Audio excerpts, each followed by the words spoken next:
In the summer of 1998, the Rosenthal family moved into a quiet farmhouse in the woods near Klatskanee, Oregon. Tall pines, rustling grass, but the charm wore off quickly for 9-year-old Emily.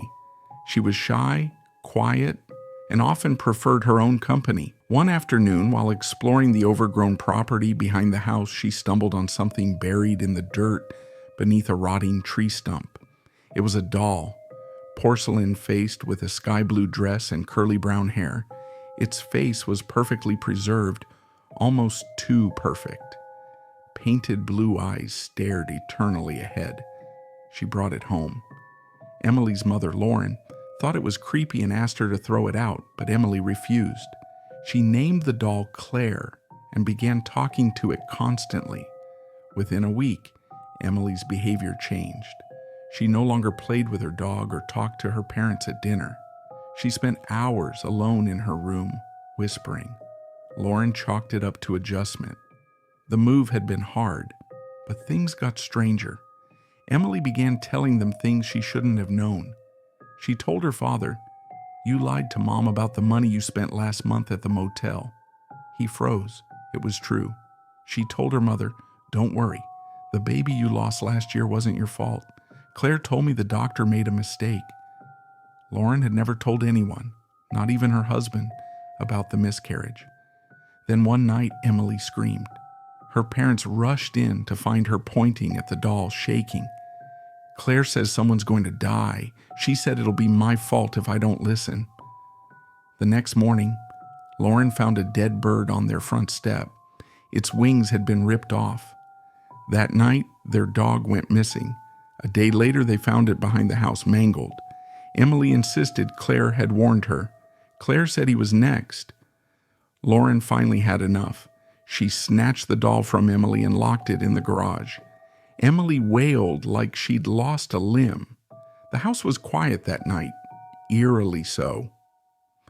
Until 3:12 a.m., the security alarm blared. The back door had been open.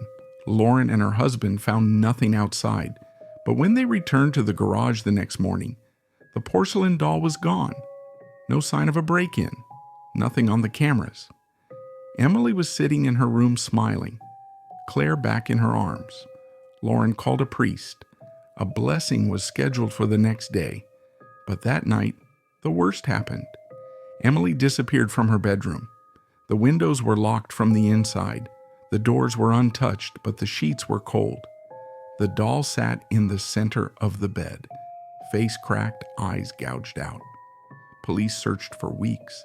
No signs, no ransom, no footprints, just the shattered porcelain head and Emily's small voice on the baby monitor.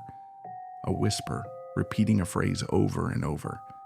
"Claire says secrets don't stay buried forever." The Rosenthal farmhouse was sold months later. The next family claimed to find a porcelain doll sealed inside the walls during renovation. Police reports from 1998 confirm a missing child, Emily R., last seen near Klatskanee. Her case remains open. The porcelain doll is currently stored in evidence, labeled under Unexplained Artifact, case number 98,417. Don't miss out, like, subscribe, and hit the notification bell for more spine-tingling content. Now on to the next story. The Doll of Saltillo, based on true events. In the historic town of Saltillo, nestled in the mountains of northern Mexico, there's a story that few locals like to speak about aloud.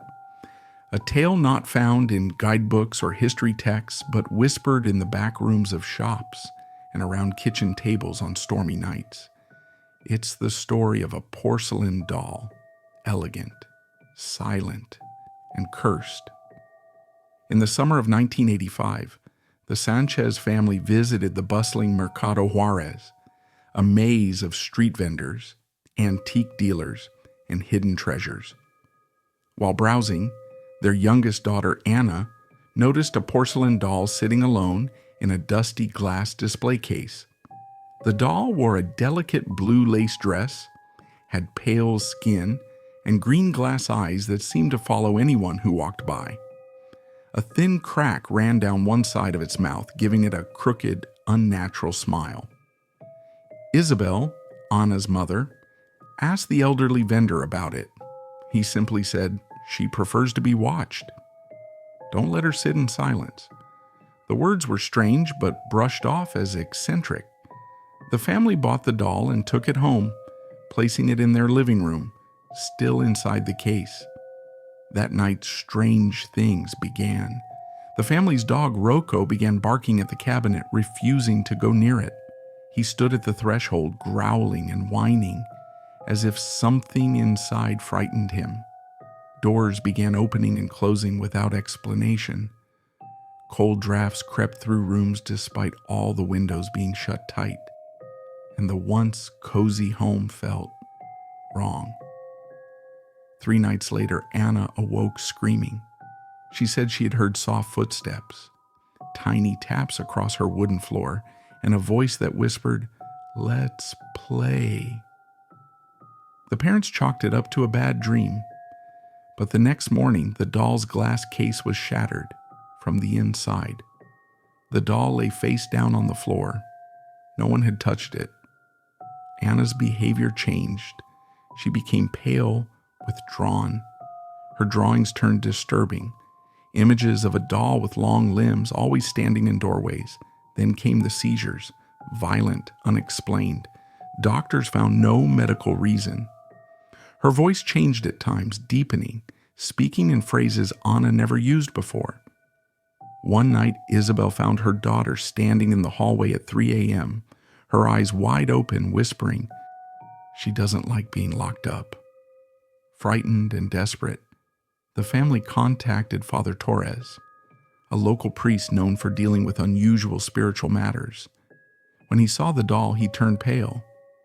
"This is not a toy," he said. "It's a vessel." He tried to bless the house, but the air turned thick. The holy water sizzled when it hit the floor. Candles blew out on their own. His crucifix, one he'd carried for decades, snapped in half during prayer. He warned them, "Burn it before it attaches to someone else." That same night, Roberto built a fire in the backyard and placed the doll in the center, but the flames would not catch. The wood burned, the air grew hot, but the doll remained untouched. The fire curled around her, never touching the porcelain or even the lace dress. Panicked, they wrapped the doll in cloth, locked it in a wooden box, wrapped it with chains, and drove far outside the city. There, under the cover of night, they dug a deep hole and buried it. No markers, no prayers, just fear. After that, Anna's seizures stopped, the shadows vanished. The house felt like home again. They moved a few months later, but the story didn't end. Over the years, similar dolls began appearing in other towns. Same cracked smile, same green eyes. Families reported the same symptoms: footsteps, whispers, voices in the dark. Some believe the doll remains buried near Saltillo. Others say it was dug up, sold again, passed hand to hand by unsuspecting collectors. So if you ever find yourself in a market in northern Mexico and you come across a porcelain doll in a blue dress locked in a glass case, ask yourself, why is it locked up? And remember the warning: she prefers to be watched. Thanks for watching. If you like these scary stories, give it a thumbs up and subscribe for more. So don't forget to hit the bell icon. It really helps the channel grow. Have a story of your own or something you'd never dare to explain? Tell me in the comments or email it to me.